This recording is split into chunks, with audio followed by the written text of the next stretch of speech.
Engkau menyertai kami, Engkau selalu ada bagi kami, selalu hadir dalam hidup kami.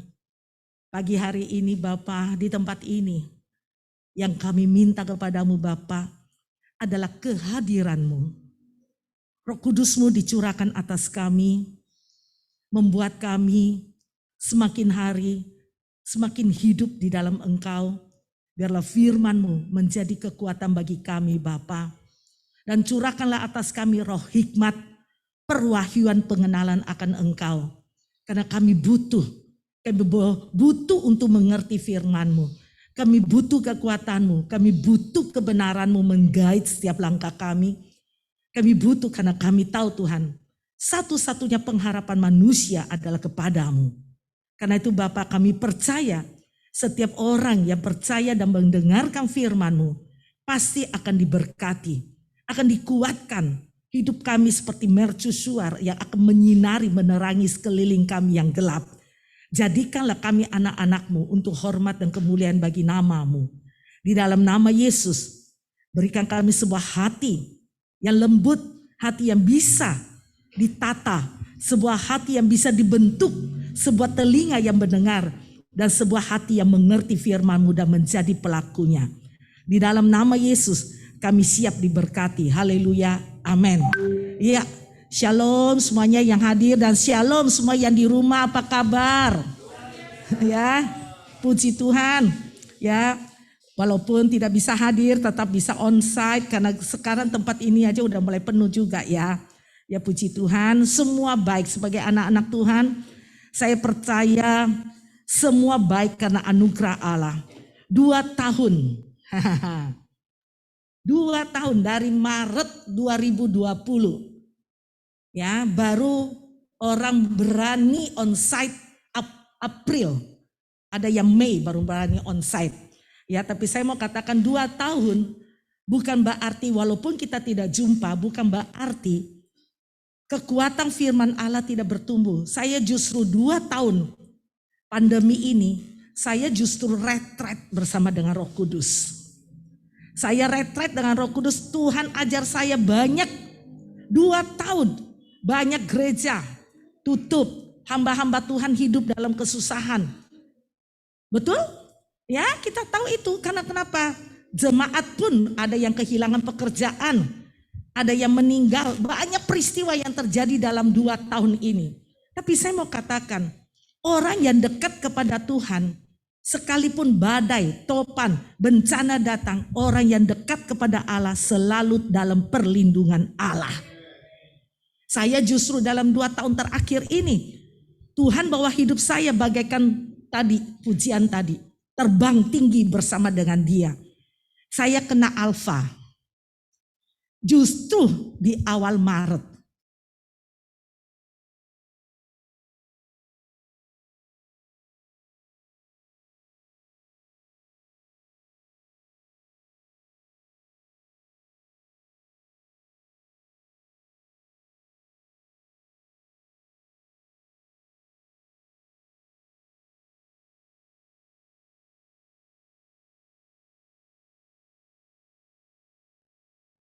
Ya, paru-paru saya itu udah putih semuanya. Dan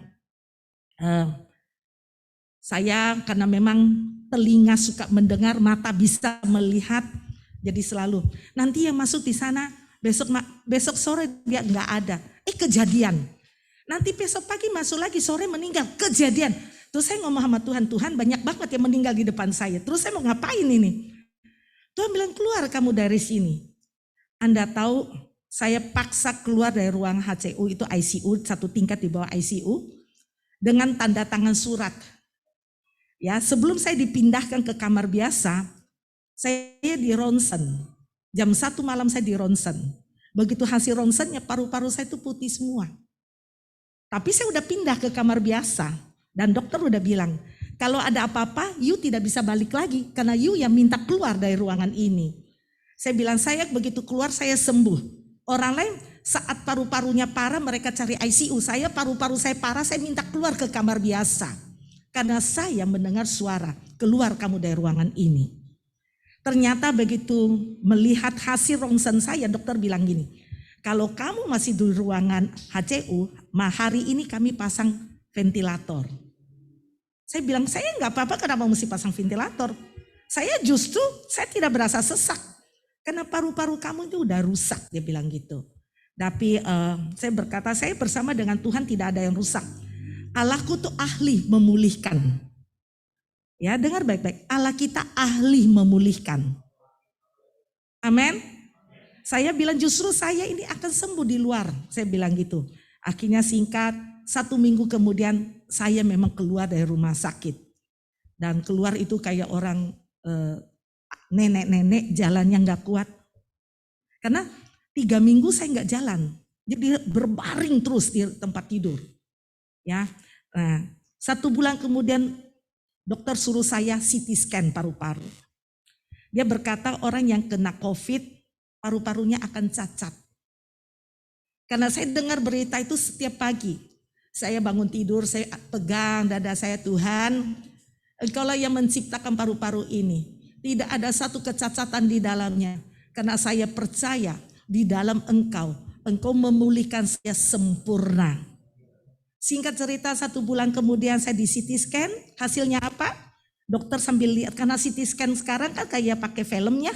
Jadi dimasukin ke komputer gitu, pakai CD, dia lihat, dia teriak, au, au. Saya bilang, dok apaan sih au, au melulu. Terus dia putar itu layar komputer, dia kasih saya lihat. Anda lihat, paru-parumu tidak ada satu tanda bekas Anda pernah kena COVID. Benar-benar dipulihkan total. Karena saya mau katakan pada kita jemaat dikasih Tuhan. Bersama dengan Tuhan bukan berarti kita tidak kena masalah. Bersama dengan Tuhan justru kita melihat kemuliaan Tuhan terjadi di tengah-tengah kita hidup. Amin. Singkat cerita Maret, April, Mei Tuhan suruh saya mulai Mei itu saya mulai khotbah setiap hari. Setiap malam saya online. Setiap malam saya online. Justru karena setiap malam saya online ini Tuhan ajar saya selama 2 tahun seperti saya retret. Karena saya harus persiapkan firman. Saya harus banyak doa untuk mencari isi hati Tuhan. 2 tahun Tuhan membawa hidup saya itu terbang. Di bulan Agustus Tuhan ngomong gini, saya mau engkau memberi makan orang. Bayangkan setiap hari keluarga anak-anak saya masak 200 paket. Setiap hari untuk bagikan di jalanan. Di bulan Oktober Tuhan bilang gini, kamu bagi sembako. Anda tahu dari Oktober tahun 2020 sampai bulan April, Mei nanti ini saya tetap membagi setiap bulan 1.600 paket sembako. Anda mungkin nanya, Bu Mary uang dari mana? Saya pun tidak pernah tahu jemaat. Pokoknya taat kerjakan, Tuhan kirim dana berapa saya tetap melakukannya. Bahkan sekarang pelayanan ini sampai ke daerah-daerah Magelang, Muntilan, Solo, Wonogiri, Klaten, ya sampai ke Jawa Timur. Itu pelayanan itu sampai ke desa-desa, jangkau desa-desa. Karena itu saya mau berkata, kalau kita bersama dengan Tuhan, kita harus tahu bahwa kita punya satu, yaitu Allah yang hidup. Amin. Kita harus mempunyai iman bahwa di tengah masalah, bahwa Allah kita berkuasa di atas masalah. Jangan kita tatapi masalah. Seperti masalah ini aja yang kita tatapin terus. Banyak orang punya masalah, dia lihat apa adalah Tuhan, apa masalahnya. Ya, saat punya masalah apa yang kita lihat? Ayo, pada saat kita mengalami persoalan, apa yang kita bawa ke hadapan Tuhan? Masalahnya, mau doa pagi kita bawa masalah ke Tuhan, betul? Tuhan, aku punya problem ini, Tuhan bla bla bla bla bla. Keluar dari ruang doa, selesai amin. Yang dipikirkan adalah masalahnya. Makan, pikir masalah. Tidur, mau sebelum tidur mikir masalah sampai susah tidur, betul? Karena kenapa? Inilah caranya manusia melihat hidup, tapi itu adalah salah. Coba sekarang kalau kita tahu kita punya Allah yang hidup, dia tahu nggak apa yang kau alami? Tahu. Dan sekarang kita harus dengan iman percaya karena dia tahu apa yang kita alami. Cukup kita datang di hadapan tahta kasih karunia-Nya untuk memperoleh pertolongan. Amin. Begitu banyak Tuhan ajar saya. Kenapa umatku tidak berani datang di hadapanku? Mereka pagi siang malam meratapi masalah. Percaya kalau mereka berani menyerahkan masalah ini ke dalam tanganku, masalah itu aku pasti tolong, pasti jawab. Permasalahannya kita hanya meminta dia ambil, tapi udah itu kita nggak pernah lepaskan. Kita pulang habis doa kita bawa lagi dalam perjalanan hidup kita, iya Pak, iya. Ya. Nah, namanya menyerahkannya, Tuhan, this is my problem. Di tanganmu ya Tuhan, karena saya tahu di tangan Allah pasti beres. Nah, karena itu Tuhan ajar saya, berapa banyak umatku berani menghampiri aku. Jemaat, berapa banyak Anda berani menghampiri tahta Allah? Ya? Berapa banyak orang berani menghampiri tahta Allah? Saya banyak melihat orang berdoa tapi tidak berani menghadap tahta Allah, tidak berani masuk ke ruang Maha Kudus Allah. Banyak orang berdoa tapi mereka tidak berani menghampiri tahta Allah, tahta kasih karunia di dalam ruang Maha Kudus Allah. Karena disitulah Allah berbicara, Allah memerintah, dan Allah memberi jawaban. Anda harus tahu, Musa selalu memperoleh jawaban. Justru saat dia bertemu dengan Allah, Allah bertahta, Musa datang, jawaban selesai. Pasti ada pertolongan. Makanya kenapa ruang Maha Kudus itu adalah ada tabut bait Allah. Di mana tabut bait Allah ada, Anda tahu ada malaikat kerub, betul? Ada malaikat kerub, itu adalah tahta Allah untuk menerima dan menjawab setiap persoalan rakyat. Nah, karena itu kita ini harus berani menghampiri tahta Allah. Coba buka dulu Ibrani 10 ayat yang ke-9.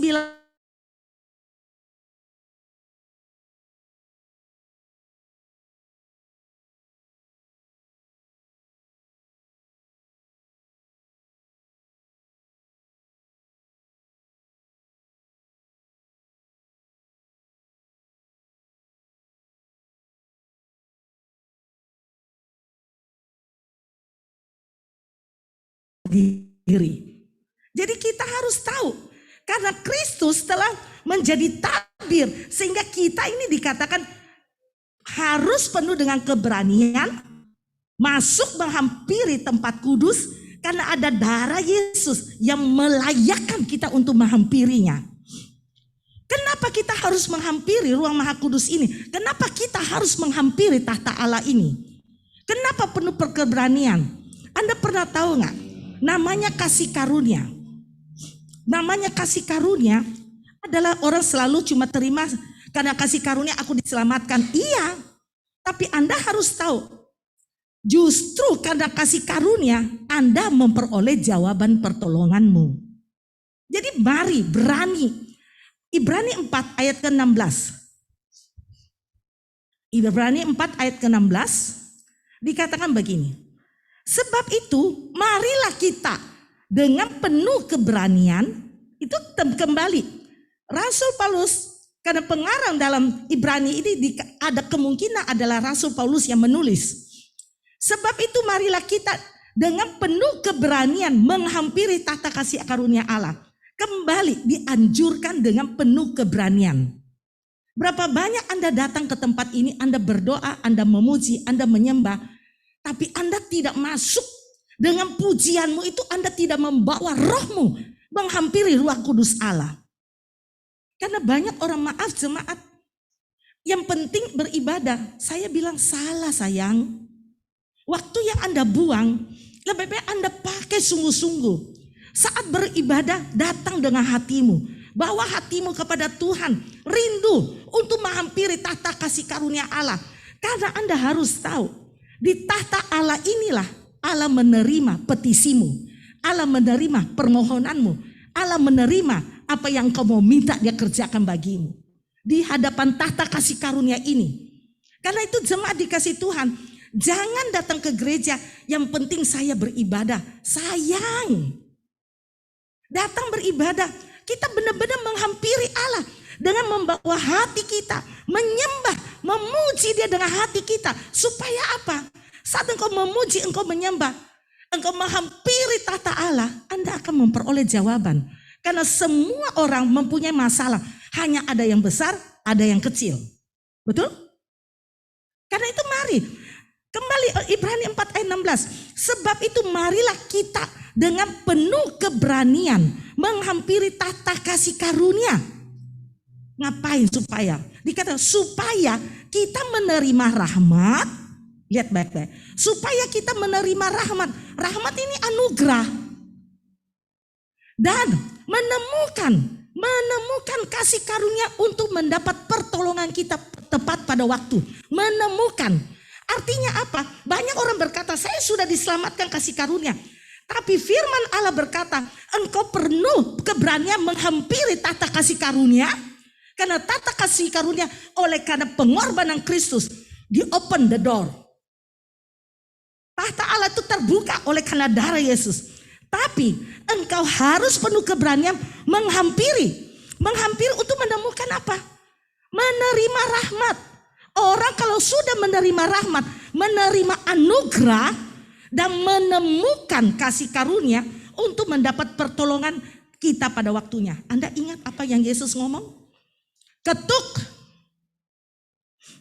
Terus minta. Betul? Cari. Ayat ini berbicara itu enggak? Anda kembali lagi ke Ibrani 4:16. Ayat ini berbicara ini enggak? Ya? Penuh keberanian. Kamu mengetuk, masuk, menerima rahmat. Karena Anda meminta rahmat, Anda akan menerima.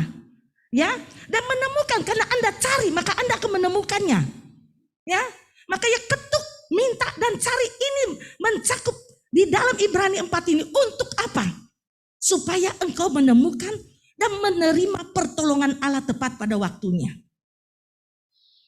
Banyak orang, saya selalu ngomong, banyak orang berdoa tapi tidak dapat jawaban. Why? Betul? Berapa banyak orang berdoa dan sedikit yang memperoleh jawaban. Karena kenapa? Surga itu seperti pemerintah. Karena dia kerajaan. Betul? Anda tiba-tiba datang ke Jokowi boleh enggak? Nah, Anda harus memenuhi persyaratannya. Anda menghadapi sesuatu, Anda tidak memperoleh persyaratannya, Anda sampai pintu keluar. Banyak orang lupa, kasih karunia Allah betul sudah diberikan, tapi dia bentuknya kerajaan, dia punya aturan, dia punya tata cara. Halo? Jadi orang Kristen jangan nyeleneh. Orang Kristen selalu menganggap kemurahan itu kasih karunia. Karena kita hamba Tuhan juga salah. Dosamu diampuni karena kasih karunia. Betul. Dosa diampuni dalam kasih karunia Allah. Setelah gerbang itu dibuka, pintu kasih karunia terbuka, Anda diampuni. Perjalananmu ke dalam atau keluar itu tanggung jawabmu.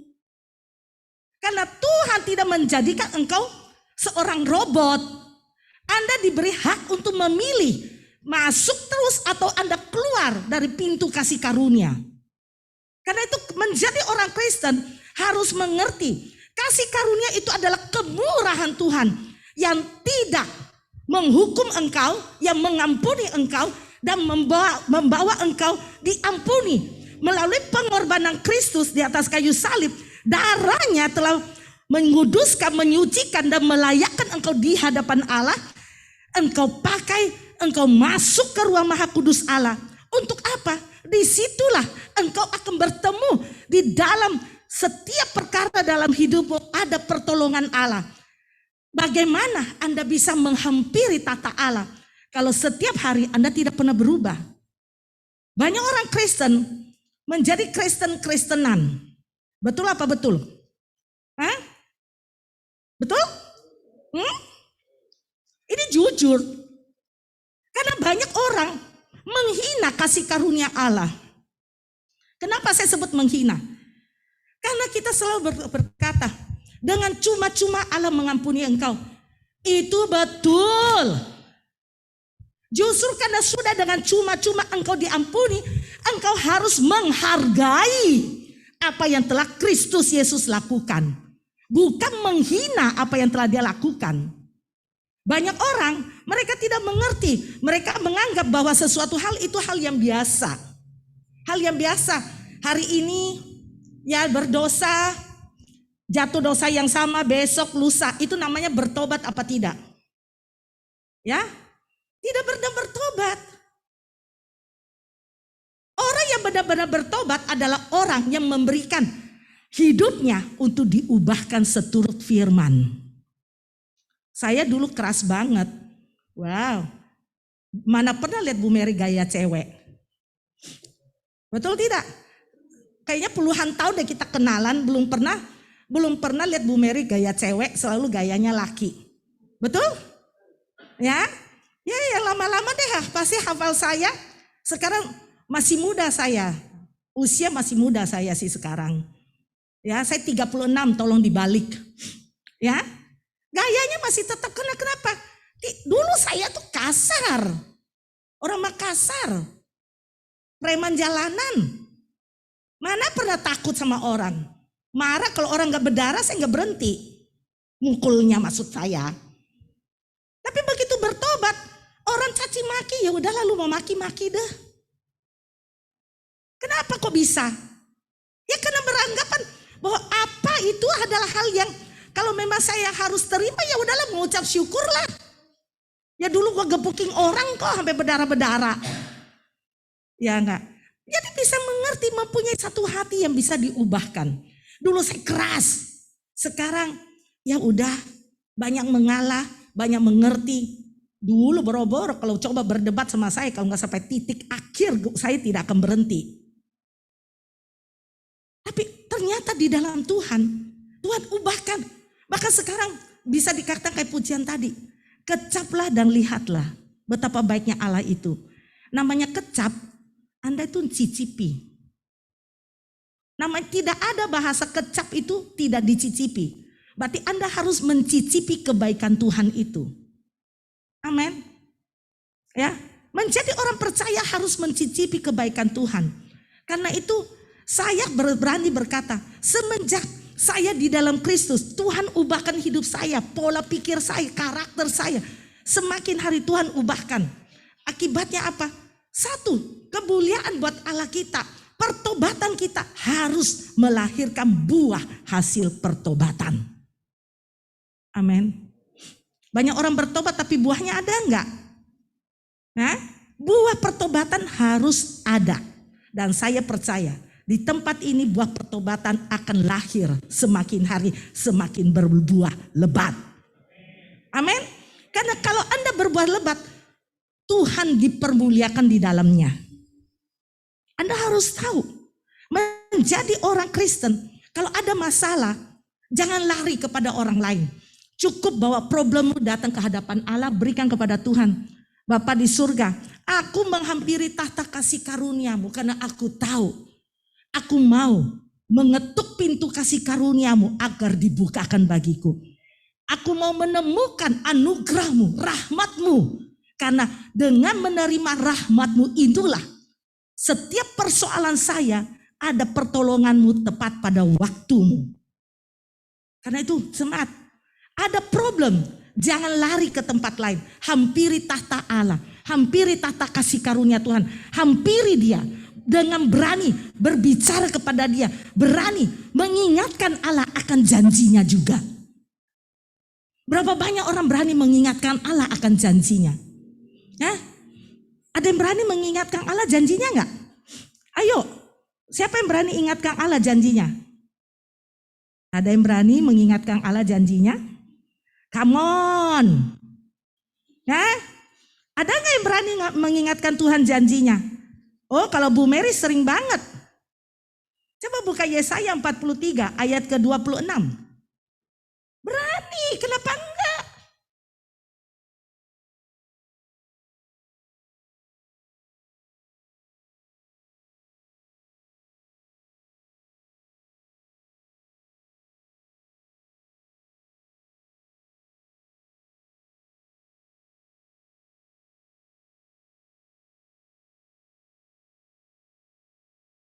Aku, marilah kita berperkara.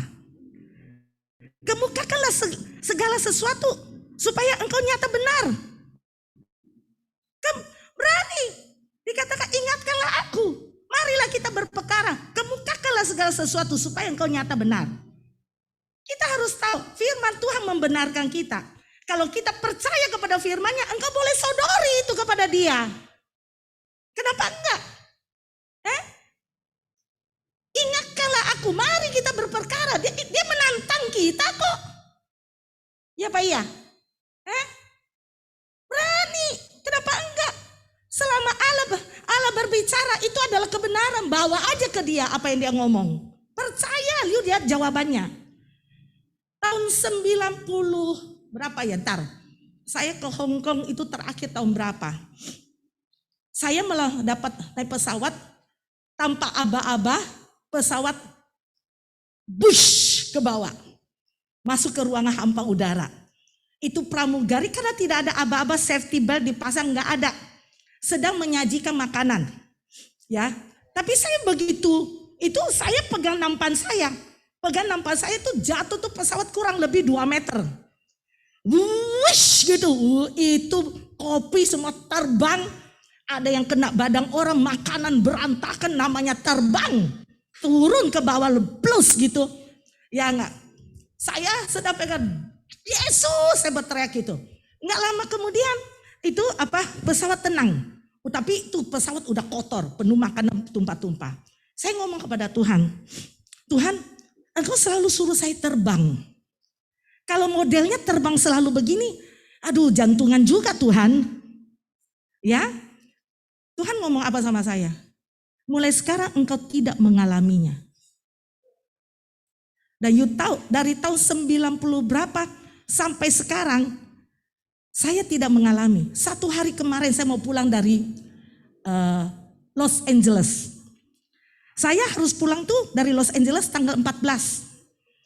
Anak rohani di sana dia, Mami, today is the storm day. Ya, storm day dan badai hujan nih. Dia bilang gitu, memang benar. Jam 7 pagi saya beres-beres keluar, gelap gulita, angin kencang banget di LA itu.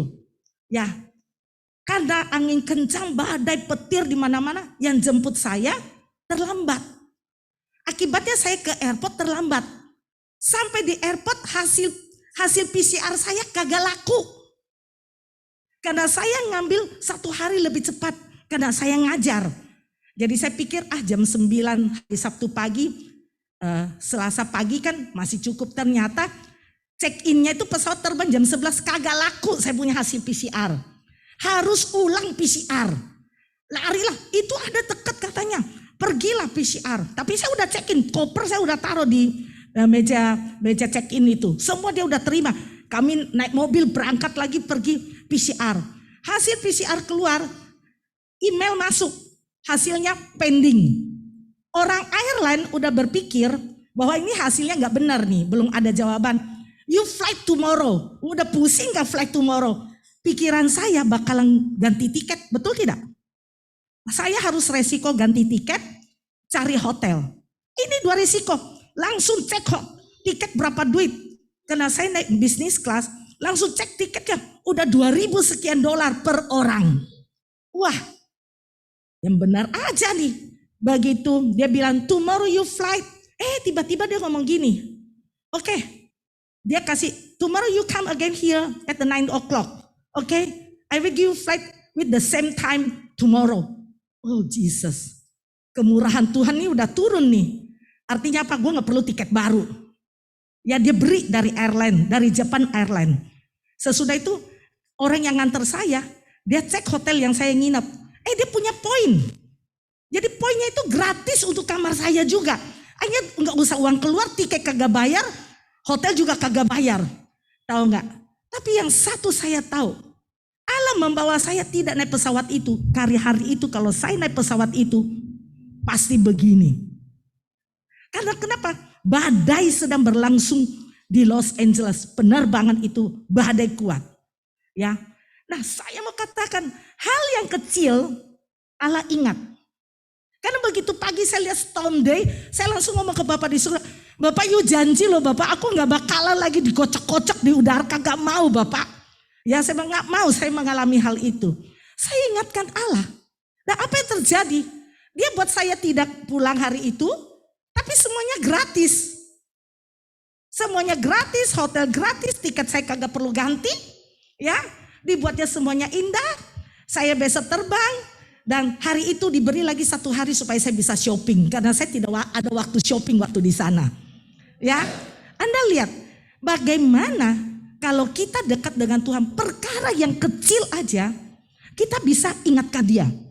Apalagi perkara yang besar. Cuma pertanyaannya, seberapa jauh engkau mengenal Tuhan? Engkau tahu firman-Nya. Pada saat engkau mengalaminya, engkau bawa di hadapan tahta kasih karunia-Nya. Berikan kepada dia supaya Anda dapat jawabannya. Amin. Amin. Karena itu jemaat dikasih Tuhan. Saya hanya ingin supaya firman Allah ini benar-benar kita mengerti. Sehingga di tengah kita berperkara, kita bisa melakukannya, datang kepada Tuhan dan memperoleh jawabannya dia. Amin. Saya berharap jemaat yang di rumah ya dan juga yang ada di tempat ini benar-benar mengerti bagaimana membawa hidupmu, pujian dan penyembahanmu menghampiri tahta Allah. Dan peroleh pertolongan tepat pada waktunya. Amin. Yuk kita tunduk kepala, kita berdoa. Bapa dalam nama Yesus, sungguh bersyukur Tuhan. Karena kasih karunia-Mu membawa kami boleh menghampiri Engkau. Dan menghampiri tahta kasih karunia-Mu Bapa. Untuk menemukan rahmat. Dan menemukan kasih karunia demi kasih karunia. Untuk pertolongan dalam perjalanan hidup kami di bumi ini. Engkau menyediakan satu sarana. Supaya kami penuh keberanian. Menghampiri Engkau.